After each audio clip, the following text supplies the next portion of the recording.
अस्सलाम वालेकुम, मैं हूं बतूल राजपूत और आप देख रहे हैं रेड जोन फाइल्स और मेरे साथ फ़ाद हुसैन साहब मौजूद हैं। और आज एक और हम ऐसा शो करने जा रहे हैं जिसमें हम बहुत मुफस्सल तरीके से पीटीआई की सियासत को डिस्कस करेंगे, लेकिन डेफिनेटली नए एंगल्स के साथ। फ़ाद साहब, फाइनली हम जिस वक्त का इंतज़ार कर रहे थे ना कि ऑप्शंस क्या हैं, अब पीटीआई ने कुछ ऑप्शंस दे दिए हैं। उन्होंने कुछ मुतालबात अपने सामने रखे हैं कि इन मुतालबात को फॉलो करेंगे तो मुज़ाकरात हो सकते हैं। बिल्कुल बतूल, और इस पे मुतालबात पे भी हम बात करते हैं क्योंकि देखिए अभी तक तो हम फोकस करते रहे गवर्नमेंट पे और मामला भी सारे गवर्नमेंट के हवाले से जो जितनी भी न्यूज़ की स्पेस है और तर्जगी की स्पेस है वो भी गवर्नमेंट ही ले रही थी क्योंकि अपॉइंटमेंट्स हो रही थी, काबीना आ रही थी वगैरह वगैरह। अच्छा, इसके दौरान जो है वो पाकिस्तान तहरीक इंसाफ ने अपनी पोजीशन रखी हुई है। अब सवाल ये कि क्योंकि सारा सेटअप हमारे सामने आ गया है और गवर्नमेंट जो है वो भी बन गई है और बाकायदा काम भी शुरू हो गया, अब सवाल ये है कि अब पीटीआई ने करना क्या है। ये जो एक नया निज़ाम आया है उसमें उसने अपनी जगह तो इस तरीके से बना ली है कि वो सिस्टम में तो आ गए, उन्होंने असम्बली का हिस्सा भी बन गए हैं और प्रोविंशियल का भी, फेडरल का भी, सेनेट में भी ज़ाहिर बात है उनकी जो है रिप्रेजेंटेशन है। अब सवाल इन्होंने करना क्या है, ये एक बड़ा सवाल है। और वो इसलिए बड़ा सवाल है बतूल क्योंकि पाकिस्तान तहरीक इंसाफ की जो हिकमत अमली है उसके ऊपर बहुत बहस हो रही है, पार्टी के बाहर भी और पार्टी के अंदर भी। ये भी जहन में रखना ज़रूरी है कि पार्टी के अंदर भी पाकिस्तान तहरीक इंसाफ में जो खबरें हमें सुनने को मिलती हैं उसमें यह है कि बहुत सारी राय हैं। कुछ बिल्कुल हॉक्स हैं जो हर जगह होते हैं, जो कहते हैं जी बिल्कुल हमने 1 इंच पीछे नहीं हटना और हमने इनको बिल्कुल सांस ही लेने देनी। लेकिन दूसरी तरफ उन्हें आप प्रैग्मेटिस्ट कह लें, उन्हें वो लोग कह दें जो ज़्यादा हकीकत पसंदाना जिनका रवैया है, वही कहते हैं कि नहीं हमने अपनी जगह बनानी है, हमें इंगेजमेंट करनी है, चाहे वो इस्टेब्लिशमेंट से हो चाहे वो हुकूमत से हो, यानी हमें अपने लिए जो ये मुश्किलात पैदा हुई हुई हैं इनसे बाहर निकलने का कोई रास्ता तलाश करना है। कर लिया उन्होंने। अब उनके यहाँ मेरे ख्याल में ये बहस चल रही है, लेकिन इशू पता है क्या हो रहा है? इशू ये हो रहा है कि देखिए बहस तो उस जमात में होती है और हमेशा से होती आई है, लेकिन फैसला करने वाला एक ही शख्स है।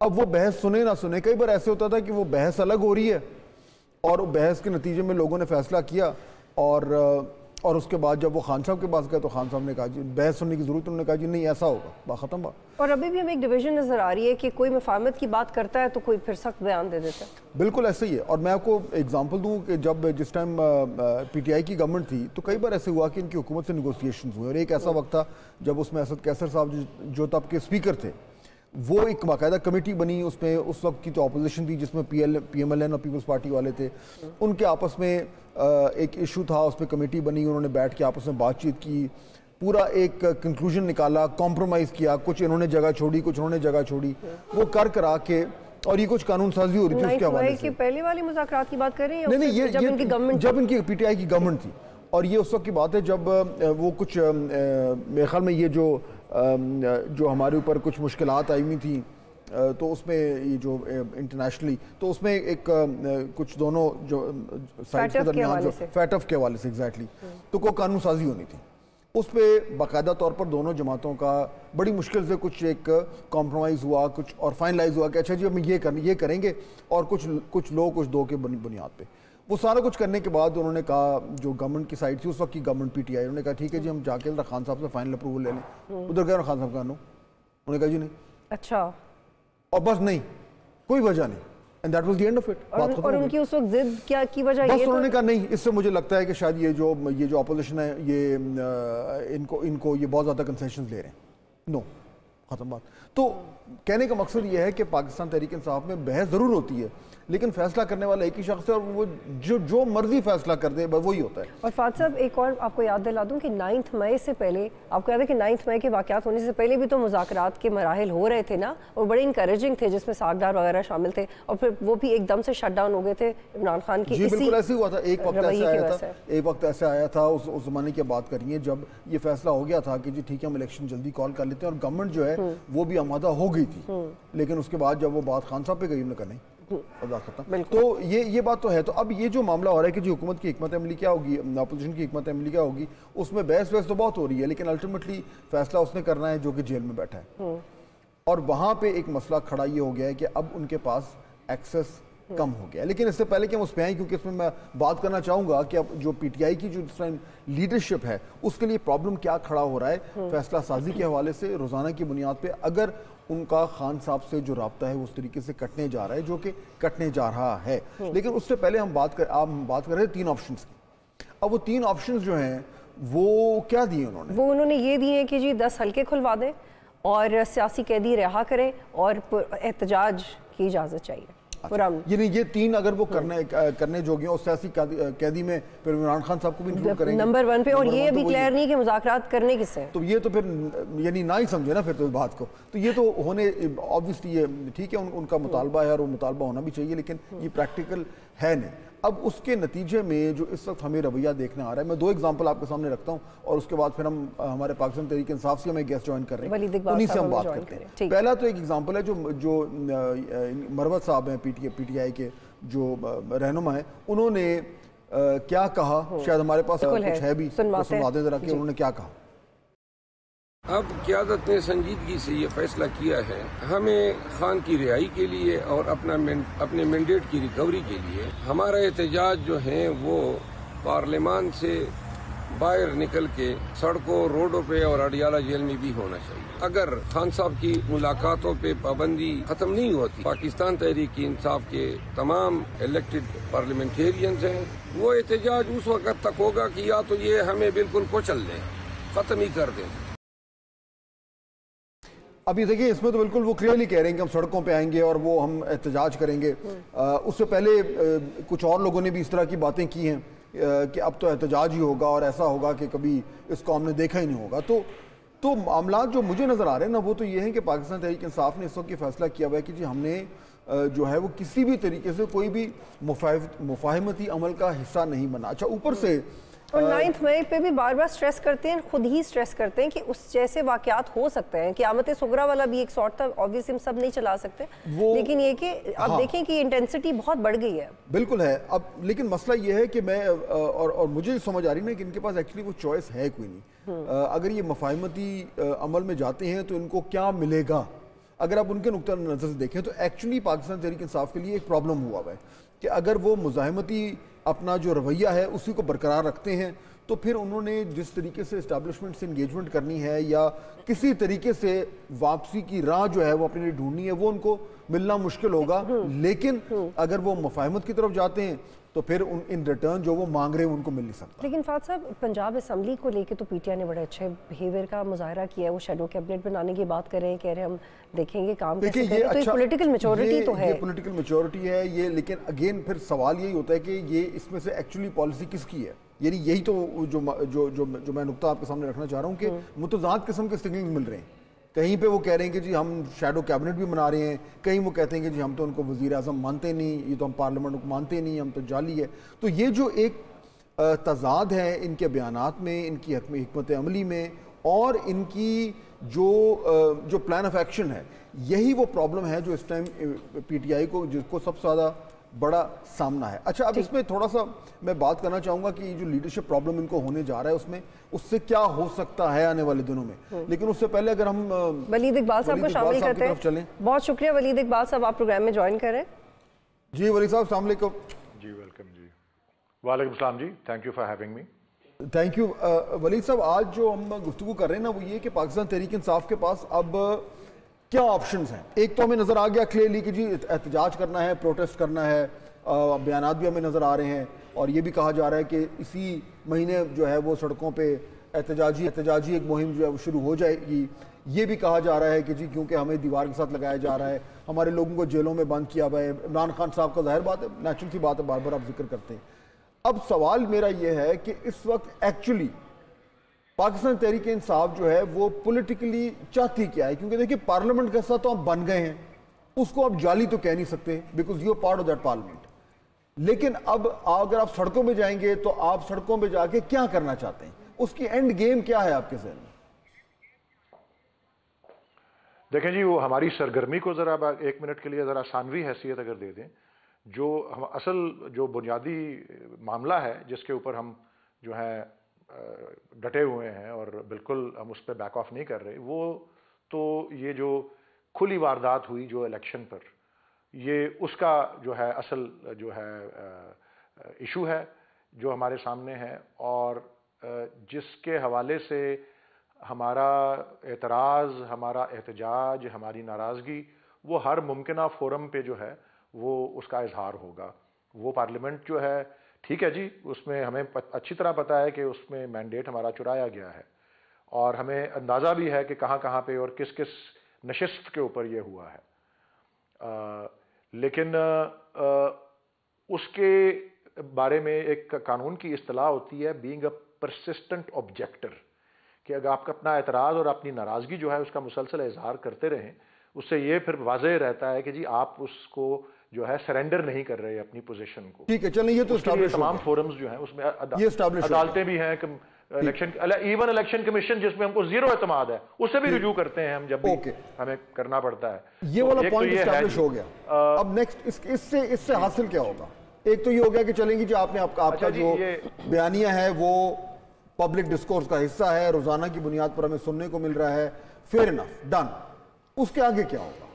हाँ जी, उसके अलावा थोड़ा सा बैकग्राउंड में एक और अहम बात भी है मैंडेट के उस पे जो वारदात हुई उसके अलावा, और वो है कि रियासत की पॉलिसी जो है वो पीटीआई के बारे में उसमें कोई तब्दीली नहीं आ रही, कोई उसमें लेट या कोई किसी किस्म की नरमी या कोई किसी किस्म की अकोमोडेशन का कोई आसार नहीं है।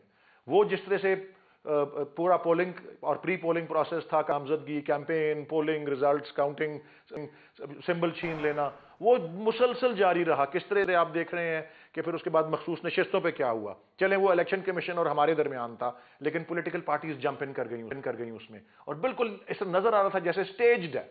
ये इसका हिस्सा है, ये पॉलिटिकल पार्टीज हिस्सा है इस सारी पॉलिसी का। ये भी तो मसला है ना जी। आप कह रहे थे ना अभी तमहीद में अपनी, इससे पहले कि मैं आया हूं बात करने आपसे, कि ये बात किससे करना चाहेंगे, या कि पॉलिटिकल पार्टीज तो अपने तरफ से ऐसे नॉइजेस क्रिएट कर रही हैं, तो कोई पॉलिसी में कोई चेंज नहीं आ रही, तो फिर हम और बताएं आप हम क्या करें। और ये उसका तसलसल मखसूस नशिस्तों के बाद भी एक्चुअली जिस तरह से यही मेरा सवाल है ना, पुरअमन एहतजाज पे अरेस्ट, पुरअमन एहतजाज है तो अरेस्ट, और फिर ये हमारे टॉर्मेंटर इन चीफ जिसको लोगों ने, हाँ जी, और एक और मैं ये चाह रहा हूं, देखें ना कि ये तो आपकी जो रंजिश है, जो रंजिश है आपकी, जी जी जी, वो सबको पता है, जो आपका मुतालबा है वो सबको मालूम है, आपका जो शिकायत हैं चाहे वो इस्टेब्लिशमेंट से हों चाहे वो सियासी जमातों से हों वो भी सबको मालूम है, आपका जो इलेक्शन के हवाले से धांधली और फॉर्म 45 के हवाले से जो मामलात हैं वो भी सबको मालूम है, ये सब इस्टेब्लिश हो गया। जो मैं समझना चाह रहा हूँ generally as a political analyst वो ये है कि अब इन तमाम चीज़ों को सामने रखते हुए आपके पास ऑप्शंस क्या हैं? क्योंकि मुझे जो नज़र आ रहा है ना वली साहब, वो ये कि आपके पास ऑप्शंस हो गए बड़े लिमिटेड। आप ये भी नहीं कर सकते कि आप इस सिस्टम से बाहर चले जाएं, क्योंकि वो एक बार करके आप देख चुके हैं और वो गलती थी। लेकिन आप ये भी नहीं कर सकते कि आप सिस्टम में बैठ कर कहें कि जी हम सिस्टम को मानते हैं, क्योंकि उससे आप इस गवर्नमेंट को लेजिटिमेसी दे देंगे। लेकिन आपने एस्टेब्लिशमेंट से इंगेज भी करना है, क्योंकि वापसी की राह तो ढूंढनी है कोई। मैं ये समझना चाह रहा हूं कि इन तमाम चीज़ों को सामने रखते हुए अब पाकिस्तान तहरीक इंसाफ के सीनियर लोग, आप जैसे लोग जब सर जोड़ के बैठते हैं तो वो ये सोचते तो होंगे कि अब हम करें क्या, what do we do next? जी, ताली दो हाथों से बजती है, और मैं आपको सिर्फ जो बताना चाह रहा था टेल एंड पे पिछले सवाल के जवाब में, वो ये भी है कि अब देखें कल दो चीज़ें एक वक्त पे होती हैं। एक ये ऐलान हो जाता है कि जी हमारे बानी चेयरमैन से जो मुलाकात अब 2 हफ्ते हो ही नहीं सकेगी। ये वही अटेम्प्ट है कि पार्टी को किसी तरह से जो है मफलूज किया जाए, जो कि पिछले कितने महीनों से चल रहा है। फिर हमारे टॉर्मेंटर इन चीफ जो कि पंजाब के वजीर आला निगरान रहे, सो कॉल्ड गैर आईनी, जिसको कई मौकों पे हिटलर और स्टालिन से भी तशबीह देना जो है वो मुनासिब होगा 21वीं सदी के हवाले से, उसको इंटीरियर मिनिस्टर जो है बना दिया जाता है। उसका किसी पार्टी से ताल्लुक ही नहीं है, उसको बता के इंटीरियर मिनिस्टर कहते हैं सेनेट के अंदर जाके ले आएंगे। अब आप बताएं इससे एतमाद कोई बढ़ता है किसी का? ये तो बाकायदा प्रोवोकेशंस हैं वन आफ्टर दी अदर। अब आपके सवाल का जवाब, व्हाट नेक्स्ट? अब देखें, एक पॉलिटिकल पार्टी जो कि पॉपुलर है, जिसने 34% के करीब तकरीबन जो है पॉपुलर वोट लिया है सरकारी नताइज के मुताबिक, वो और क्या करे? वो फिर यही करेगी ना कि जो पूरी रियासत जो है उसके ऊपर टूट पड़ी हुई है, और मैं ये सोच समझ के कह रहा हूं टूट पड़ी हुई है क्योंकि मैंने ये सारे एग्जाम्पल दिए हैं, आपको मिसालें दी हैं, नाम बताए हैं, अफआल बताए हैं, सरगर्मियां बताई हैं, तरीकेकार, हथकंडे बताए हैं। जब वो एक रियासत जो है वो नहीं बैक ऑफ कर रही, तो फिर हम भी कानून और आइन के दायरे के अंदर रहते हुए हर फोरम को अवेल करते हुए फिर उनके रास्ते में रुकावट डालेंगे। हम कैसे का अगर रुकावट कैसे कारोबारी जिंदगी ना चल सके, अगर एहतजाज मुसलसल होते रहें, अदम इस्तेहकाम इस तरह से रहे और इस तरह के, और ये कहते हैं ना जी कि हम कौमी सलामती या नेशनल सिक्योरिटी को रेज करने के लिए या अप करने के लिए क्या करेंगे, इंटरनेट साइट्स को डाउन करेंगे, हम ट्विटर प्लेटफॉर्म्स को डाउन करेंगे, सोशल मीडिया प्लेटफॉर्म्स को डाउन करेंगे। तो ये जब उनको नजर आएगा कि जी ये हमारे हमें किसी तरीके से रोकने के लिए, किसी तरीके से हार्नेस करने के लिए ये सारी चीजें करेंगे, उनको नजर आएगा कि जी कारोबारी जिंदगी नहीं चल रहा। यानी आप बेसिकली फिर वही सड़कों में निकलने वाली बात हो रही है ना, फिर तो वही करने जा रहे हैं जो वोट ऑफ नो कॉन्फिडेंस की बात करते रहे हैं। सड़कों पे आएंगे, हंगामा आराई होगी, ट्रैफिक रोका जाएगा, कॉन्फ्रंटेशन होगी, फिर ये अप्रोच है। आप बताएं चॉइस है, चॉइस नहीं, आप मुझे बताएं चॉइस है कोई और कोई चॉइस है? कहीं किसी चॉइस के लाइक छोड़ा है हमें? मैंने तो आपको गिनवा दिया है ये सारा कुछ। इससे आप क्या हासिल करेंगे? लेकिन ना मेरा तो ये आर्गुमेंट है, मैं अपना आर्गुमेंट आपके सामने रखता हूं वली साहब। इससे ठीक है, आई एग्री विथ यू कि मैं तो शुरू में कह दिया था कि आपके पास चॉइसेस बड़ी कम है, दैट इज अ फैक्ट। लेकिन जो कम चॉइसेस है उसमें से अगर आप ये वाला जो ऑप्शन है इसको अगर आप एक्सरसाइज करेंगे तो आपके पास जो स्पेस आप हासिल करना चाह रहे हैं इस निज़ाम में, जैसे भी हो, बिल्कुल आप ठीक कह रहे हैं कि आपको अभी नहीं मिल रही, लेकिन सवाल यह है कि उस स्पेस को बनाने के लिए पहल आपने करनी है या पहल उसने करनी है जिसके पास इस टाइम तमाम तर लीवर्स पर कंट्रोल है। ये power dynamics and you know it better than me. अगर आपके पास वो टूल्स नहीं हैं और आप वो वाला ऑप्शन चूज करते हैं जिससे आपकी स्पेस और ज़्यादा कम हो और आपकी जो इंगेजमेंट है उसके इम्कानात जो हैं वो और ज़्यादा मध्यम हो और आप और ज़्यादा आउटसाइडर के रोल में जाएं, तो फिर और उस स्ट्रीट प्रोटेस्ट से आप गवर्नमेंट गिरा भी नहीं सकते, ये भी हमने देख लिया है। तो फिर एक तरीके से ये एक सेल्फ डिफीटिंग प्रोपोजिशन बन जाएगा, मुझे तो ये नजर आ रहा है।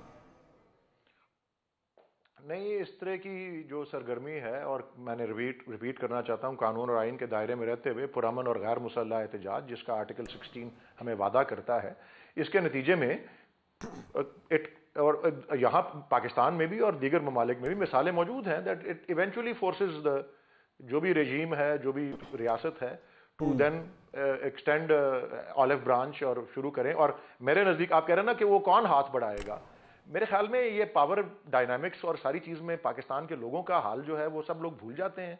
और जो उनके साथ एक इतनी बड़ी ज्यादती हुई है कि मैंडेट का गला जो घूंटा गया है, जिस तरह से जमहूरी अमल को मस्ख या डिस्टॉर्ट किया गया है, जी वलीद इकबाल साहब और कितनी कसर रह गई है।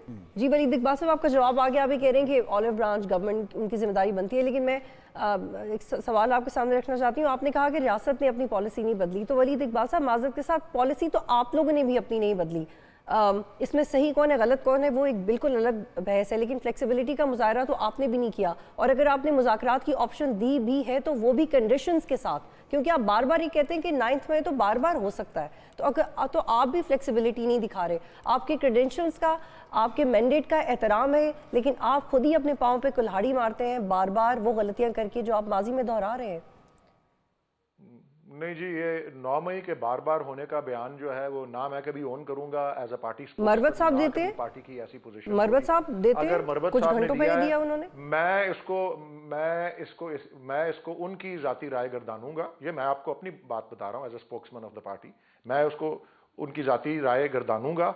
और हम उस पर वाजे हैं कि उस सारे वाक़े की एक आज़ादाना और शफाफ तहकीकात ज़रूरी है, जिस पे अब ये देखें ना, ये छोटे छोटे स्टेप्स होते हैं। जिस तरह बिलावल भुट्टो साहब ने अपनी पहली तकरीर में ऐवान में ये कहा कि ये अच्छी बात है, मैं इससे एग्री करता हूँ, ये होनी चाहिए। इस तरह के कोई कॉन्फिडेंस बिल्डिंग मेजर्स हों, और मेरे ख्याल में PPP के इसमें की रोल प्ले हो सकता है, क्योंकि हमारी अव्वलीन डिमांड इस वक्त ये है कि स्टोलन मैंडेट को एक्सपोज करें, और उसके लिए इंडिपेंडेंट ऑडिट जो है वो। लेकिन ये जो प्लीज एक सवाल ले लीजिएगा, लेकिन ये जो आपने मुतालबात रखे हैं, ये एग्जैक्टली आप किसको एड्रेस कर रहे हैं? आप क्या चाहते हैं कि नून लीग आपसे बात करे, पर्टिकुलरली पीपल्स पार्टी आपसे बात करे, एस्टैब्लिशमेंट आपसे बात करे? जो 3 मुतालबात हैं ये हैं किसके लिए? मैं ये अर्ज कर दूं, देखें उसका ज़्यादा इंपॉर्टेंट है कि इसका नतीजा क्या निकलता है। अगर एक, और उसके लिए तरीका तो खैर गवर्नमेंट की एग्जीक्यूटिव / लेजिस्लेटिव एक्शन से ही होता है। फॉर एग्जांपल, एक इंडिपेंडेंट कमीशन तश्कील दे करके एक एक्सेप्टेबल तरीके से ऑडिट करवाना, वो तो गवर्नमेंट ही करती है, और obviously we have a so called democratic government, तो वही करती है। लेकिन मैं सिर्फ अर्ज कर रहा हूं कि इसमें पीपीपी की रोल या कलीदी किरदार इसलिए अदा कर सकती है क्योंकि हम, मेरा अपना राय भी है, हम समझती भी है कि पीएमएलएन और एमक्यूएम का भी ये जो मेजर कोalition पार्टनर्स हैं अदर देन पीपीपी, वो अग्री नहीं करेंगे क्योंकि वो सबसे बड़े बेनिफिशियरीज हैं इस सारी distortion of the democratic process के। पीपीपी भी है लेकिन टू अ लेसर एक्सटेंट। तो हो सकता है जरदारी साहब, बिलावल साहब, ये लोग ये स्टेप उठाएं और गवर्नमेंट को जी बहुत शुक्रिया वलीद इकबाल साहब प्रोग्राम में ज्वाइन कर रहे थे। देखिए ना, वो जो पहले कर रहे थे कि इनके पास अब ऑप्शन बड़े कम हैं। ये जो इनका ऑप्शन है कि हमने प्रोटेस्ट करना है, हमने एहतजाज करना है, हमने सड़कों पे जाना है, जो वलीद इकबाल साहब भी कह रहे हैं कि जी हमारे पास इसके अलावा और आप बताएं हम क्या करें। देखिए पीटीआई के साथ एक प्रॉब्लम ये हो रहा है कि ये कह रहे हैं कि जी हम तो अपनी पोजीशन पे डटे खड़े हैं, अब बाकी लोग आए और आके ना हमारे साथ जो है वो कोई निगोशिएशन। लेकिन फात साहब एक चीज़ तो नहीं है इसमें, पहले कह रहे थे बात ही नहीं करनी, अब एटलीस्ट कह रहे हैं कि आप आके बात कर लें। देखिए वो कह रहे हैं हुकूमत का काम है, बात तो ये देखें ना, ये जो जिस तरह की मुतालबात सामने रख रहे हैं उस तरीके से तो बात ना करने वाली है। अब ये पीपल्स पार्टी का जिक्र कर रहे थे और ये बहुत सारे लोग कहते हैं कि अल्टीमेटली पीपल्स पार्टी एक जो है वो एक तरह का एक ब्रिज बन सकती है, लेकिन वो अभी तो मुझे बिल्कुल नजर नहीं आ रहा। मेरा जो इस टाइम इशू है पीटीआई की हिकमत अमली से वो ये है कि ये इस टाइम बिल्कुल उस जगह पे खड़े हुए हैं जहां से ये हिलने का नाम नहीं ले रहे। अब अगर जो असल प्रॉब्लम है ना पीटीआई के लिए वो ये है कि अगर वो हिलना चाहें भी सही तो वो कर नहीं सकते। वो एक्चुअली फंस गए हैं।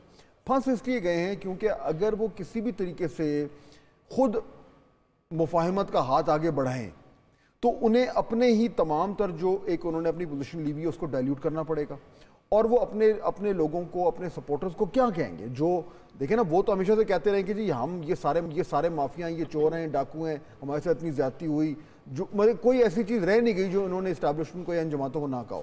अब अगर ये कुछ लिए बगैर किसी भी तरीके से उनसे हाथ मिलाने के लिए एक कोई कदम उठाते हैं तो उनके ऊपर ये एक तनकीद आएगी कि भाई आप लोग तो पहले ये पोजीशन ली हुई थी, अब आप लेट गए। अच्छा, अगर लेटते नहीं है तो फिर इनके पास चॉइस यही है कि फिर ये शोर मचाएं। अब शोर मचाने के भी दो तरीके हैं, एक है कि आप पार्लियामेंट में आएँ और आप जो मर्जी शोर मचाएं, और बाकी आप जो है वो एक फेडरेशन का हिस्सा बने और काम करें। दूसरा ये है कि आप सड़कों पे जाएं और सड़कों पे जाके तोड़फोड़ करें, या तोड़फोड़ अगर आप नहीं भी करते आप जाके और वहाँ पे मुजाहरे करते हैं और मुजाहरे करेंगे, एहतजाज करेंगे, झगड़ा होगा, पुलिस से मुठभेड़ होगी, गिरफ्तारियाँ होंगी, फुटेजेस बनेंगी, शोर मचेगा। वो सारा एक रिवायती पाकिस्तान में तरीकाकार है। लेकिन उससे इनको फ़ायदा क्या होगा? इनका जो वोट बैंक है शायद वो ये समझे कि जी बड़ी अच्छी ये लड़ाई लड़ रहे हैं, लेकिन अब इस वक्त वोट बैंक की वैल्यू इसलिए कम होगी क्योंकि इलेक्शन तो अभी होने नहीं है। तो प्रॉब्लम पीटीआई के लिए जो मुझे नजर आ रहा है वो ये है कि वो ना आगे जा सकते हैं ना पीछे जा सकते हैं। आप कह रहे हैं ना कि वो अपनी पोजीशन चेंज नहीं कर सकते क्योंकि फिर उन पर सवाल आ जाएगा कि आपने अपना स्टैंड चेंज किया। लेकिन मुझे ऐसा लगता है कि जो पीटीआई का वोट बैंक है वो, आई एम सॉरी बट वो एक कल्ट की तरह की फॉलोइंग है। वो मानते हैं जो इमरान खान कहते हैं। तो लिटरली फात साहब अगर वो मुज़ाकरात की तरफ बढ़ेंगे तो मुझे नहीं लगता कि पीटीआई का वोटर्स को क्रिटिसाइज करेगा, वो साथ देगा। ये आपकी बात ठीक है, लेकिन क्या हम ये एक्सपेक्ट कर सकते हैं कि खान साहब जो है वो कहेंगे जी मैं इनसे बात करने को तैयार हूँ? सवाल ही पैदा नहीं होता। अभी जो तो फिर ये किसको कह रहे हैं कि बात करें? देखिए यही तो प्रॉब्लम है कि ये जो कन्फ्यूजन आ रहा है पीटीआई में वो ये आ रहा है कि क्योंकि उनके जो मेन लीडर हैं वो एक्सेसिबल नहीं है, और अब वो जो कन्फ्यूजन है वो और ज़्यादा बढ़ने जा रहा है क्योंकि अगर 2-2.5 हफ्ते जो है वो इमरान खान साहब से मुलाकात कोई नहीं कर पाएगा तो जो थोड़ा सा भी चैनल ऑफ कम्युनिकेशन था जहाँ से वो उनसे तमाम तर अप्रूवल्स दिया करते थे वो भी बंद हो जाएगा। अब भी कौन फैसला करेगा कि जी मुतालबात करने हैं, किन बुनियादों पर करने हैं, एहतजाज करना है, पार्लियामेंट में आना है, इंगेज करना है, प्राइम मिनिस्टर से जो है वो केपी ने मिलना है, नहीं मिलना, ये तमाम तर फैसले कौन करेगा? ये जो कन्फ्यूजन है, जो हिकमत अमली पीटीआई की है, जिसका हम जिक्र करें ना कि पीटीआई की हिकमत अमली इस टाइम मुझे लग रहा है कि वो एक जगह फंस गए, उसमें उस प्रॉब्लम में अब ये इजाफा होने जा रहा है कि जो थोड़ी सी गाइडेंस या थोड़ी सी लाइन या थोड़े से डायरेक्शन या ऑर्डर्स या अहकामात या अप्रूवल्स वो अपने लीडर से ले सकते थे, अब अगले 2 हफ्ते वो भी नहीं ले पाएंगे। और ये 2 हफ्ते इंपॉर्टेंट है क्योंकि उसमें सेनेट के इलेक्शन का मामला आ रहा है, कल कुछ सीटों पे इलेक्शन है, उसके बाद जो है वो जो अगला मेन इलेक्शन है सेनेट का उसकी नामजदगियाँ होनी हैं, टिकट्स अलॉट होने हैं, फैसले होने हैं, और उसके साथ साथ एक और चीज़ इंपॉर्टेंट है, कल SIFC की मीटिंग है, बड़ी इंपॉर्टेंट। उस SIFC की मीटिंग में जो है वो बड़े बड़े फैसले भी हो सकते हैं। PTI का गवर्नमेंट KP में है, उस KP की गवर्नमेंट ने फेडरेशन का हिस्सा होते हुए बहुत सारे ऐसे इंपॉर्टेंट इकदाम लेने हैं जिनमें अगर इमरान खान साहब की एडवाइस उनको अवेलेबल नहीं है तो वो कौन फैसला करेगा? करेगा तो CM, लेकिन क्या वो CM वही फैसले कर पाएंगे जो खान साहब? लेकिन ये उनका एक इंटरनल कॉन्फ्लिक्ट है जो हम विटनेस करेंगे। लेकिन एक बहुत आम चीज़ है फात साहब, इससे बात करना जरूरी है कि अगर अब हम देखें थे कि वलीद इकबाल साहब पीपल्स पार्टी की बात कर रहे थे, कुछ दिन पहले तक बिलावल साहब कह रहे थे कि आप हमारे साथ मिलके भी एक गवर्नमेंट के चांसेस हैं। तो मैं ये आपसे जानना चाह रही हूँ कि पीपल्स पार्टी क्या इस बात को रियलाइज करेगी at this very moment that they have got this golden opportunity of playing a role? नहीं करें, नहीं, उनको एहसास बिल्कुल है, लेकिन वो इस टाइम वो रोल प्ले क्यों करेंगे? देखिए इस वक्त पीपल्स पार्टी का एटलीस्ट मुफाहमत से उनको इस टाइम फायदा कोई नहीं है ना जी, क्योंकि देखिए उनको तो सबको उनको इस टाइम ये चाहिए कि ये जो सिस्टम जिसका वो हिस्सा बन गए हैं बड़े ही मजबूत तरीके से वो सिस्टम चलता रहे। और अगर PTI से मुफाहमत होती है तो वो किसी बुनियाद पे होगी। उसकी बुनियाद ये होगी कि जी किसी तरीके से PTI की इस सिस्टम में वापसी का रास्ता हमवार हो। वो क्यों चाहेंगे कि PTI की वापसी का रास्ता हमवार हो? अभी it's too early for that. तो मेरे ख्याल में उनके पास भी इस वक्त आज के दिन जीरो चांस है कि वो PTI के लिए कोई मदद करेंगे। PTI को खुद इस तरह के इकदाम उठाने पड़ेंगे जिससे इस्टेब्लिशमेंट से कोई उनको ये एक रास्ता मिले कि वो उनसे बात कर सके, लेकिन वो तब तक नहीं हो सकता जब तक वो खुद कुछ लचक का मुजाहरा नहीं करेंगे। लचक का मुजाहरा करने को तैयार नहीं। तो ये आप ये कह रहे हैं कि PTI को एस्टेब्लिशमेंट के साथ डायरेक्ट होना पड़ेगा, डायरेक्टली अपने मसाइल हल करें, कुछ सियासी जमातों का ब्रिज नहीं बन सकती। चाहे वो डायरेक्ट हो, चाहे वो वाया बठिंडा हो, जिस तरह भी हो, लेकिन उन्हें कुछ खुद पहले लचक दिखानी पड़ेगी। वो ये एक्सपेक्ट कर रहे हैं कि बाकी सारे लचक दिखाएं और फिर हम करें, वो नहीं होगा। बिकॉज इस वक्त PTI पावर डायनेमिक्स ये डिक्टेट करती हैं कि PTI कमज़ोर पोजीशन में है, पूरा निज़ाम बशमूल इस्टेब्लिशमेंट एक स्ट्रॉन्ग पोजीशन में है, और स्ट्रॉन्ग पोजीशन वाला बंदा कभी पहले तो क्लियर हो गया नफात साहब कि इस्टेब्लिशमेंट बात करने को तैयार नहीं है और PTI पीपल्स पार्टी से एक्सपेक्ट कर रही है और नून लीग ऑफर कर रही है। इस वक्त वो किस बुनियाद पे बात करें? PTI अगर PTI को लचक नहीं दिखा रही, PTI कहती है जी ये है सारा निज़ाम सब गलत है, सब चोर हैं, सब ऐसा है, हमारा मैंडेट वापस करो, वो मुतालबात ही ऐसे रखे हैं जो कोई मान नहीं सकता। सो प्रॉब्लम जो मेरा नुक्ता है ना वो ये कि PTI इसलिए नहीं ये लचक दिखा पा रही क्योंकि वो नहीं कर सकते, इसलिए ट्रैफिक जैम हो गया। लेकिन सियासी कैदियों को अगर हम सिर्फ इमरान खान से रिलेट नहीं करें, बाकी भी तो इतने लोग हैं, अगर उस पर थोड़ा फ्लेक्सिबिलिटी का मुजाहरा करे गवर्नमेंट तो चीजें थोड़ा तो स्मूथ हो सकती हैं। ये तो देखिए ये छोटी जो चीजें हैं ना, दो तीन चीजें, क्योंकि 9 मई वाले कैदी अलग हैं और सियासी कैदी नहीं, वो कौन डिफाइन करेगा? देखे ना, गवर्नमेंट तो यही कहती है ना कि भाई ये जो लोग 9 मई में इन्वॉल्व थे वो जेल में, बात खत्म, उनके ट्रायल भी होने, तो उनको सियासी कैदी तो कोई नहीं कहता। इमरान खान साहब को कोई सियासी कैदी नहीं कहता, कहते जी कन्विक्ट हुए हुए, तो सियासी कैदी तो PTI कहती है ना। लेकिन देखिए CBM जिसको कहते हैं ना कॉन्फिडेंस बिल्डिंग मेजर्स, वो तब आते हैं जब आपको नजर आ रहा हो कि दूसरी तरफ से कुछ लचक आ रही है। PTI का प्रॉब्लम ये है कि वो लचक दिखाने की पोजीशन में नहीं है, और क्योंकि उस पोजीशन में नहीं है इसलिए उन्हें कुछ नहीं मिलने जा रहा, ये है प्रॉब्लम। एक ब्रेक लेते हैं, फिर इसी को कंटिन्यू करेंगे।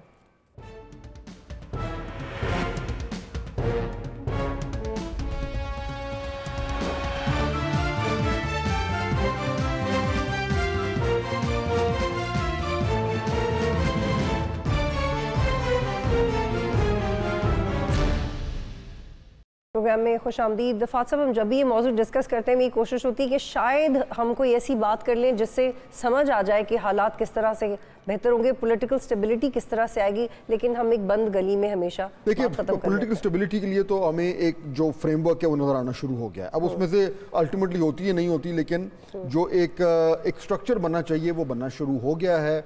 आपने ये भी देखा कि काबीना के होने के बाद जो नए फॉरेन फाइनेंस मिनिस्टर आए हैं औरंगजेब साहब, उन्होंने पहली बार मीडिया से बात भी कर ली। उन्होंने कहा है कि जी IMF के साथ हमारी बड़ी तेज़ी से निगोसिएशन आगे होने जा रही हैं। IMF की टीम जो है वो कल मेरे ख्याल में पहुंच रही है, 4-5 दिन यहाँ पे होंगे। उसकी रोशनी में जो हमारा 1.1 अरब का जो हमें कर्जा मिलना है वो अप्रूव हो जाएगा, उसके रोशन इम्कानात हैं। और उसके बाद मेरे ख्याल में अगले 10-12 दिन में जो नए वज़ीर ख़जाना है वो अमेरिका वाशिंगटन जा रहे हैं, जहाँ पे IMF की और वर्ल्ड बैंक की मीटिंग्स हैं, उनको अटेंड कर रहे हैं। ब्लूमबर्ग जो एक रिपोर्ट आई है उसमें कहा गया है कि जी ये खुशाइन बात है कि एक टेक्नोक्रेटिक वज़ीर ख़जाना आ गए, तो इकोनॉमिक फ्रंट पे तो काम शुरू हो गया है, पहली बात। दूसरा देखें कि SIFC का मैं पहले जिक्र कर रहा था, पहली मीटिंग कॉल कर ली गई है, मिनिस्टर जो है उसको चेयर करेंगे, आर्मी चीफ उसका हिस्सा होंगे। वो मीटिंग जो है उसमें मज़ीद जो आगे से इकोनॉमिक रोड मैप है वो हमें नज़र आना शुरू हो जाएगा, इन्वेस्टमेंट के हवाले से दीगर जो लॉन्ग टर्म पॉलिसीज़ हैं तो उसको, और जो फाइनेंस मिनिस्टर की जो अपॉइंटमेंट और IMF के प्लान हैं उनको अगर आपस में जोड़ें तो कम अज़ कम हुकूमत का ये बिल्कुल क्लियर प्लान है कि एक परसेप्शन, एक तासुर पाकिस्तान में और सारी दुनिया में जाए कि जी it is business as usual. लेकिन फाद साहब, आपको लगता है चूँकि SIFC भी बहुत हाईलाइटेड है और ये बड़ा मुश्किल से IMF के साथ पहले भी मामला तय पाए थे, लेकिन अभी भी हुकूमत पाकिस्तान ये चाह रही है कि इनको कोई एक्सटेंडेड फैसिलिटी मिले, एक लार्जर पैकेज मिले, 6 अरब से 8 अरब भी हो सकता है। जी बिल्कुल ऐसे। तो ये आपको लगता है कि ये हो जाए? ये देखें, अभी तक तो IMF की तरफ से तमाम तौर पॉजिटिव इंडिकेशन आ रही हैं, उनकी टीम का आना, उनको वेलकम करना, जो IMF का जो प्रोग्राम अभी चल रहा था, पिछली गवर्नमेंट जो केयरटेकर गवर्नमेंट थी उसने उसको अच्छी तरह मैनेज किया, टारगेट्स मीट किए। तो सो फार जितनी भी इंडिकेशंस आ रही हैं और जितने जो हमारे जो इकॉनमी को एनालाइज करने वाले लोग हैं वो तमाम तौर उनको ओपिनियन ये आ रहा है कि जी हमारे हालात इस टाइम बहुत अच्छे तो नहीं है लेकिन कम से कम हम पटरी पे चढ़ गए हैं। तो इसलिए जो अगला एक्सटेंडेड फैसिलिटी है जो कि ये प्रोग्राम ख़त्म होने के बाद आनी है, जिसकी निगोसिएशन स्टार्ट होंगी IMF से जब वज़ीर ख़जाना वाशिंगटन जाएंगे इसी महीने, तो वो शुरू हो जाएंगी, तो मोस्ट लाइकली वो प्रोग्राम भी आ जाएगा। और आपने ये भी सुन लिया होगा कि वज़ीर ख़जाना ने बिल्कुल दो टोक अल्फाज में कहा है कि जी हमें एक बड़ा और तगड़ा किस्म का IMF प्रोग्राम चाहिए और हमने फिर उसको फॉलो भी करना है। प्राइम मिनिस्टर ये भी कह चुके हैं कि ये आखिरी IMF का प्रोग्राम होना चाहिए। वो हम उम्मीद तो सारे ये करते हैं, वो हो नहीं हो अलग बात है। तो देखिए, स्टेबिलिटी के हवाले से ये ऑप्टिक्स हमारी गवर्नमेंट की साइड से सेट होनी शुरू हो गई। दूसरी चीज़ ये कि क्योंकि SIFC की मीटिंग है कल, तो क्लियरली आर्मी चीफ की प्राइम मिनिस्टर की मीटिंग भी होनी है। उनके आपस में वर्किंग रिलेशनशिप पिछले 16 महीने में इस्टेब्लिश हो गया था। जो PTI के मामला थे, देखें ना, जब प्राइम मिनिस्टर और आर्मी चीफ मिलते हैं और 1-on-1 मिलते हैं तो हर तरह की चीज़ों में बात करते होंगे, बशमूल जो पॉलिटिकल सिचुएशन है, जो PTI का जो भी मामला है। मैं अज्यूम कर रहा हूँ, मुझे नहीं पता, मैं अज्यूम कर रहा हूँ ये बात होती होगी, क्योंकि कल ये मीटिंग क्योंकि होनी है तो उसमें ये तकरीबन यकीनी बात है कि प्राइम मिनिस्टर की आर्मी चीफ से अलग से भी मुलाकात होगी। तो वो जो 1 पेज का जो एक जो टर्म है वो कल हमें एक बार फिर जो है वो बड़े जोर शोर से होता नजर आएगा हर हवाले से, और इंगेजमेंट भी है। और फाद साहब, PTI ने भी इसी इकोनॉमी की कॉन्टेक्स्ट में भी एक रिसेंटली एक बेहतर इकदाम लिया है कि वो GSP प्लस स्टेटस के हवाले से जो उन्होंने खत लिखा था कि जो उनके इकदाम हैं वो उस पर भी कह रहे हैं कि नहीं जी हमारी ऐसी। देखिए, वो एक ऑनलाइन पिटिशन थी और उस पर इन्फॉर्मेशन मिनिस्टर ने जो है प्रेस कॉन्फ्रेंस भी की और उनकी बड़ी मजम्मत की, और जाहिर बात है होनी भी चाहिए थी अगर ऐसा होता। लेकिन मैं तो ये कहूँगा कि क्योंकि उनके जो तर्जुमान है PTI की, उनकी तरफ से वजाहत आ गई है कि हमने कोई बाकायदा तौर पर खत नहीं लिखा, तो I think we should leave it at that. मेरे ख्याल में जो इशू इंपॉर्टेंट है वो इस टाइम यही है कि देखें, एक तरफ आ रही है ये स्टेबिलिटी, या कम से कम स्टेबिलिटी का एक परसेप्शन जो है वो क्रिएट हो रहा है। अब जितना जितना ये सिस्टम स्टेबल होगा, जितना जितना ये लगेगा कि जी अब मामलात जो हैं वो एक तरीके से पटरी पर चढ़ गए हैं और चलना शुरू हो गए हैं, निज़ाम का अपना एक रिदम होता है, एक मोमेंटम होता है, वो चल पड़ा है, उतना ज़्यादा PTI पे प्रेशर आएगा। क्योंकि प्रेशर ये है कि अगर चीज़ें नॉर्मलाइज होती जा रही हैं तो फिर उनका जो मामला है, उनका जो इस तमाम सिस्टम को और इस इलेक्शन को रद्द करना है, उसकी जो इफेक्टिवनेस है वो कम होती जाएगी। अच्छा, वो ये जब आप प्रेशर कहते हैं लफ्ज़, तो उसको थोड़ा सा और सिंप्लीफाई कर देते हैं। जो वॉलेटाइल बिहेवियर है PTI का और PTI के वोटर का, how anybody can make them realise that this behaviour is not right? देखिए, ये बिहेवियर तो उनको ये खत्म होगा तो बाकी ये, लेकिन ये खत्म इसलिए नहीं होगा क्योंकि जब तक PTI की क़यादत की तरफ से ये एक बिल्कुल क्लियरली कहा जाएगा कि जी हमारी तर्ज सियासत तो जारहाने आई है, हमने तो सबको रद्द करना है। अब देखिए ना, अभी जो PTI की जो बानी चेयरमैन है उनसे कुछ लोगों की मुलाकात हुई है, कुछ खबरें अभी आ रही हैं, जाहिर बात है कंफर्म नहीं है कि जो कुछ लोग जो उनसे मिले हैं वो वहाँ से यही पता चला है कि उनके रवैये में कोई तब्दीली नहीं है। वो अभी भी कह रहे हैं कि बिल्कुल ऐसा ही है, हमने किसी से बात नहीं करनी, ये तमाम चोरी है, डाका है, वगैरह वगैरह। तो वो जो उनका जो एक स्टाइल है, जो उनका एक सोच है, उनका जिस तरीके से सियासत करने का तौर तरीका है, वो चेंज नहीं हो रहा और शायद होगा भी नहीं। अगर होगा तो मजबूरन होगा, और यही इस वक्त प्रॉब्लम हो गया है कि क्योंकि वो पीछे हटने को तैयार नहीं है, या वो कोई रीज़न मानने को तैयार नहीं है, या वो थोड़ा सा एक लचक दिखाने को तैयार नहीं है, तो उनकी सपोर्टर तो दूर की बात, उनकी जो सेकंड लाइन ऑफ लीडरशिप वैसे है, बात उनके पास भी चॉइस नहीं। आमतौर पे ऐसा होता है जैसे इंडिया में बीजेपी है, वो बड़े बड़े वो करख्त हैं when it comes to their politics, but उन्होंने वोट बैंक इंटैक्ट रखा हुआ है, एस्टेब्लिशमेंट से उनके बेहतर ताल्लुकात हैं, बाकी वो कुछ भी बिगाड़ लें लेकिन वो अपनी सियासत को ख़राब नहीं करते। एंड देयर अदर एग्जांपल्स है, ट्रम्प की एग्जांपल्स है, there other examples as well. अब देखिए ट्रम्प के केसेस तक ख़त्म हो गए, तो पीटीआई की जो रियलाइजेशन है कि जो उनका इन्फ्लुएंस है वो रिस्पॉन्सिबली आगे लेके जाएं, ये कब तक इस चीज़ का फ़ायदा एनी हाउ उन्हें मिलता रहेगा कि वो रिस्पॉन्सिबल नहीं है और उन्हें वोट बैंक देखिए जब भी वो इररिस्पॉन्सिबल बिहेव किए हैं, जब भी उन्होंने जो है वो बड़ी ही जारियाना किस्म की सियासत की है, जब भी उन्होंने धमकी आमेज गुफ्तगू की है और तड़ियाँ लगाई हैं और कहा है कि मैं छोड़ूंगा नहीं, मैं ये नहीं करूँगा, मैं वो नहीं करूँगा, जब भी उन्होंने कहा है कि जी हमने किसी से बात नहीं करनी, हम दुरुस्त हैं, सब गलत हैं, तो उनको सियासी तौर पर उसका फ़ायदा हुआ। ये हमने देखा है, चाहे वो इलेक्शंस में हो, चाहे वो एहतजाज में हो, चाहे वो जलसे जुलूस और रैलीज़ में हो, उनको फ़ायदा हुआ है। इमरान खान साहब की मकबूलियत उससे बड़ी है। लेकिन अब एक नया सिस्टम आ गया है। देखिए ना, ये जो ट्रांजिशन है ना, यही वो प्रॉब्लम हो रहा है कि जब आप अपनी पोजीशन को इतना स्ट्रांग कर लेते हैं कि उसको हल्का सा भी अगर आपने जो है वो लचक का मुजाहरा करना है तो आपको लगेगा कि जी मेरी सियासी नुकसान हो जाएगा। ये गलती जो पीटीआई से वो ये हुई है कि अब वो इस नए सिस्टम, नई रियलिटी के मुताबिक अपने आप को ढाल नहीं पा रहे। और फात साहब, आप हमेशा क्रेडिट देते हैं, हम सब क्रेडिट देते हैं कि जो पीटीआई ने परफॉर्म किया है, और ये पीटीआई के लिए बहुत बड़ी बात है जो इलेक्शन में जितना उन्हें वोट बैंक मिला है। लेकिन अब वो ये पीटीआई या उसका वोटर ये चाह रहा है कि अब चूंकि बड़ा नंबर उनके पास आ गया तो जो वो चाह रहे हैं वो हो जाए। लेकिन उन्हें ये रियलाइज़ कर लेना चाहिए कि ये वो एक प्रोसेस है जो होगा, इवेंट नहीं है जिसको वो एंजॉय कर सकते हैं, सब्र करना पड़ेगा उनको सब्र करने की आदत नहीं है और उनको आदत दिलाई नहीं गई है। अब इशू ये है कि यही तो वो इशू है, यही तो वो प्रॉब्लम है। सिल्वर स्पून के साथ पॉलिटिक्स शुरू की। प्रॉब्लम ये हो रहा है कि उनको ये समझ नहीं आ रही कि हमने, या उनकी लीडरशिप को समझ नहीं आ रही कि अब हमने ये जो एक नई सूरत हाल, इट्स अ न्यू रियलिटी, ठीक है। आपको रियलिटी बुरी लगे या अच्छी लगे, रियलिटी होती है। आप ये जरूर कह सकते हैं कि जी मैं इस रियलिटी को चेंज करूंगा, लेकिन वो चुटकी बजाते नहीं होता। उसके लिए आपको नए तरीके से, नए जाविये से अपनी हिकमत अमली को बनाना होता है। पीटीआई जो है वो फंस के रह गई है। अभी न्यूनेस कैसे आएगी? मंसूर अली खान साहब ने हमें ज्वाइन किया, उनसे पूछते हैं। बहुत शुक्रिया मंसूर, आप प्रोग्राम में ज्वाइन करें। फात साहब जी, मंसूर अस्सलाम वालेकुम। जी अस्सलाम वालेकुम फात साहब, thank you so much for inviting me. My pleasure Mansoor साहब। मंसूर, आप always wonderful to speak with you. हम ये बात कर रहे थे अभी कि पीटीआई जो है उसका अब ये जो एक नई एक रियलिटी इमर्ज कर गई है कि नया सिस्टम बन गया है, चल पड़ा है, गवर्नमेंट्स बन गई हैं और तमाम तर मामलात जो हैं वो मामलात रियासत जो है वो एक सर्टन रिदम के साथ अब हमें नज़र आ रहे हैं। इसमें पाकिस्तान तहरीक इंसाफ के पास, मैं कम अज़ कम बतूल के साथ ये बात कर रहा था कि मुझे लग रहा है कि उनके ऑप्शंस हो गए श्रिंक, और वो अगर उसी तर्ज सियासत को फॉलो करेंगे जो वो करते रहे हैं, जो कि अभी नज़र आ रहा है कि कर भी रहे हैं, जिसमें ज़ीरो फ्लेक्सिबिलिटी है और सिर्फ ये है कि माई वे और द हाईवे, तो उनको वो स्पेस नहीं मिलेगी जिसकी उनको ज़रूरत है। अब ऑप्शंस क्या है मंसूर, आपकी राय में पीटीआई के पास को अच्छा ऑप्शन है इस वक्त? देखिए मेरे ख्याल में फात साहब, मैं I absolutely agree with you. मेरे ख्याल में इनको सबसे बड़ा जो सबक सीखना चाहिए तो मेरे ख्याल में they should rewind back to their own 2018-2019 2018 के जब इलेक्शंस हुए थे, मिड ईयर के अंदर, वो जुलाई के अंदर वो जब सारा कुछ हुआ था और अगस्त तक जाके हुकूमतें बनी थी, तो उस वक्त जो मुस्लिम लीग नून और पीपल्स पार्टी थी वो भी बड़ा एतराज़ कर ये इलेक्शन ठीक तरह नहीं हुए।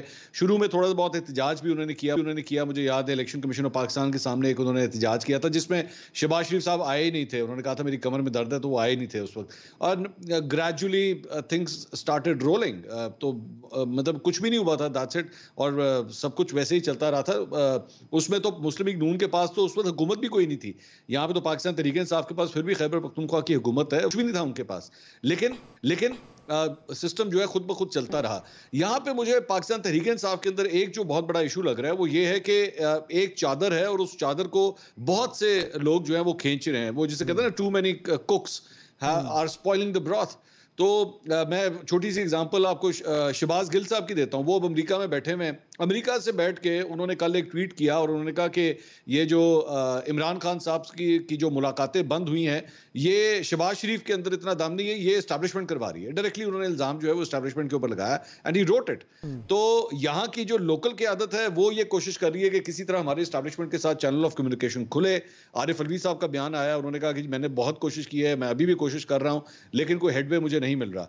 तो यहाँ की लीडरशिप कोशिश कर रही है कि किसी ना किसी तरह जो है हम सिस्टम के अंदर अब अडॉप्ट करना शुरू करें, लेकिन there are so many people के वो उनको समझ ही नहीं आ रही हमने डायरेक्शन लेनी क्या है। अब एहतजाज, 2 एहतजाज वो कर चुके हैं धांधली के हवाले से, एक पिछले इतवार को किया, एक उससे पहले हफ्ते को किया, और वो फ्लॉप हो गए। दोनों एहतजाज फ्लॉप हो गए क्योंकि लोग ही नहीं निकले, बाहर नहीं निकले, क्योंकि शायद लोग भी चाहते हैं कि भाई हम अब वो दोबारा 2014 वाला सीन नहीं कर सकते कि आप धरना दे दें, लॉन्ग मार्च कर दें।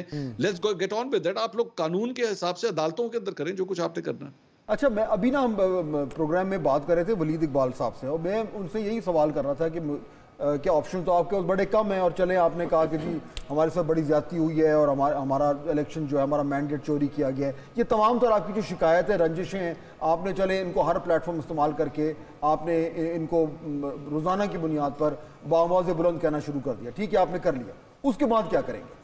तो वो सवाल जवाब के आखिर में फिर वो निकलेगी जी फिर हम सड़कों पे आएंगे और हम एहतजाज करेंगे और हम जो है वो मामूलात ज़िंदगी जो है उनको रोकेंगे। तो मेरा तो उनको भी ये कहना था मंसूर, और मैं फिर से वो मेंटेन करता हूँ कि ये तो कोई स्ट्रैटेजी नहीं है, क्योंकि ये तो हमने देख लिया ना कि आप सड़कों पे आके आप हुकूमत को गिरा नहीं सकते। ये तो आप 2014 का मंसूर याद करें कि तब तो इस्टेब्लिशमेंट भी इनके साथ थी, इन्होंने एड़ी चोटी का जोर लगा दिया। गवर्नमेंट ऐसे तो नहीं गिरती कि 150 बंदा आ जाए और आके जो है वो पुलिस से लड़ना शुरू हो जाए। तो literally they are now out of option, और ऊपर से अगर इमरान खान साहब से उनका एक्सेस जो है वो बंद हो जाता है, जो कि लग रहा है अगले 2 हफ्ते, उसकी एक अपनी कॉस्ट है। वो जो कन्फ्यूजन जिसका आप जिक्र कर रहे हो कि कोई इस तरफ जा रहा है, कोई उस तरफ जा रहा है, अगर खान साहब से इनका सिर्फ 2 हफ्ते ही कांटेक्ट नहीं रहता तो फिर तो पार्टी के अंदर मजीद कन्फ्यूजन पैदा होगा। नहीं, मैं आपकी बात से बिल्कुल एग्री करता हूं, और आप इसी से अंदाजा कीजिए, मतलब पाकिस्तान तहरीक इंसाफ ये कहती है कि बेसिकली हमारी इमरान खान से जो मुलाकातें बंद करवाई गई हैं वो सेनेट के इलेक्शंस की वजह से करवाई गई हैं, ताकि ये डिसाइड ना हो सके कि सेनेट के अंदर इलेक्शंस के टिकट्स जो हैं वो एक्चुअली देने किसको हैं। ये उनकी तरफ से ये बात सामने आ रही है। लेकिन ये जो बात की जाती है हम सड़कों पर निकलेंगे, सड़कों पर तो आप निकल आए ना। आपने पिछले इतवार को आप सड़कों में निकले, उससे पहले हफ्ते वाले दिन आप सड़कों पर निकले, नहीं था, क्राउड आपके साथ नहीं आया। वो डर है या कोई भी रीजन है, नहीं है। दूसरा, आपने देखा होगा कि इन्होंने कहा कि जनाब हमारी जो है वो हम 180 सीटें जो है हम ले जा चुके हैं। भाई आप घर में बैठ के बेशक 380 सीटें बना लें, एंड ऑफ द डे जब तक इलेक्शन कमीशन ऑफ पाकिस्तान की मोहर नहीं लगेगी, नोटिफिकेशन नहीं निकलेगा, आप नहीं है एमएनए, आप असेंबली के मेंबर नहीं है। You have to fight it in the court of law. तो मेरे ख्याल में आपका पॉइंट आ गया। मैं एक सवाल बतूल बात कर रही हूँ, आपके सामने ये रखना चाहती हूँ कि how is it possible, do you think that PTI can use its influence any how constructively? वो ये रियलाइज कर लें कि डिस्ट्रप्शन करनी है लेकिन आउटराइटली डिस्ट्रक्शन नहीं करनी। ये रियलाइजेशन कैसे हो सकती है? How do you imagine that? मेरे ख्याल में तो शायद इसका एहसास अब होना शुरू हो गया है। अली अमीन गंडापुर साहब आज पहुंच गए ना, प्राइम मिनिस्टर हाउस पहुंच गए। ये वही अली अमीन गंडापुर हैं जो ओट टेकिंग सेरेमनीज के ना प्राइम मिनिस्टर के ना प्रेसिडेंट की ओट टेकिंग सेरेमनी पे आए, लेकिन अल्टीमेटली आना पड़ा ना। अब आपको इस्लामाबाद में आके शहबाज शरीफ साहब से मिलना पड़ा। तो ये मेरे ख्याल में एक ये वो रियलाइजेशन है कि नहीं, इस तरह नहीं चलेगा। हम अपने सूबे में सिर्फ अपने आप को बाउंड करके रह के नहीं कर सकते। और फ्रैंकली स्पीकिंग अगर आप करना चाहें तो आप एक बहुत अच्छी ऑपोजिशन बन सकते हैं। You got very big numbers, कौमी असेंबली में अच्छे नंबर्स हैं। जी बहुत शुक्रिया मंसूर अली खान प्रोग्राम में ज्वाइन करे थे। फात साहब बहुत शुक्रिया। इंशाल्लाह कल दोबारा मुलाकात होगी। प्रोग्राम देखने का शुक्रिया। अल्लाह हाफिज़।